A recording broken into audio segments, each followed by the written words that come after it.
আসসালামু আলাইকুম সুপ্রশিক্ষার্থী, আপনারা সবাই অবগত আছেন যে আমাদের এখানে সামনে জুলাই মাসে শুরু হতে যাচ্ছে আমাদের ষান্মাসিক সামষ্টিক মূল্যায়ন যে পরীক্ষাটা, এটা আমাদের শুরু হবে ইনশাল্লাহ। তো যারা ষষ্ঠ শ্রেণীতে আছেন তাদের আমাদের যে বিষয়গুলো পড়তে হবে পাঠ্যপুস্তকের, এই বিষয়গুলো আমরা এখানে দেখাবো। ষষ্ঠ শ্রেণীর জন্য বাংলা বিষয়ে আপনাকে পড়তে হবে পাঠ্যপুস্তকের শুরু থেকে 61 পৃষ্ঠা পর্যন্ত পড়তে হবে এখানে। আবার ইংরেজি সাহিত্যের জন্য আপনাকে পড়তে হবে শুরু থেকে 60 পৃষ্ঠা পর্যন্ত পড়তে হবে এখানে।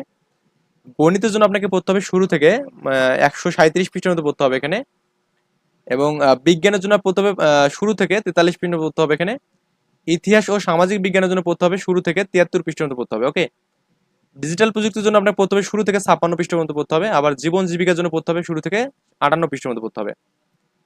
স্বাস্থ্য সুরক্ষার জন্য পড়তে হবে 71 পৃষ্ঠার মতো পড়তে হবে এখানে। এবং শিল্প সংস্কৃতির জন্য পড়তে হবে শুরু থেকে 28 পৃষ্ঠা পর্যন্ত পড়তে হবে এখানে। ইসলাম শিক্ষার জন্য পড়তে হবে আপনাকে শুরু থেকে 50 পৃষ্ঠা পর্যন্ত। এবং যারা হিন্দু ধর্মের আছেন তাদেরকে অবশ্যই শুরু থেকে 53 পৃষ্ঠার মতো পড়তে হবে এখানে। এবং যারা খ্রিস্টান ধর্মে আছেন তাদেরকে শুরু থেকে 62 পৃষ্ঠা পর্যন্ত পড়তে হবে। ওকে। এবং যারা বৌদ্ধ ধর্মের আছেন তারা অবশ্যই পাঠ্যপুস্তকের শুরু থেকে 53 পৃষ্ঠা পর্যন্ত পড়বেন। যারা ষষ্ঠ শ্রেণীতে আছেন অবশ্যই ষষ্ঠ শ্রেণীর গণিত টিউটোরিয়ালগুলো আমার প্লেলিস্টে পেয়ে যাবেন, অবশ্যই ওখান থেকে দেখে নেবেন। ওকে। আশা করি বুঝতে পারবেন সবকিছু।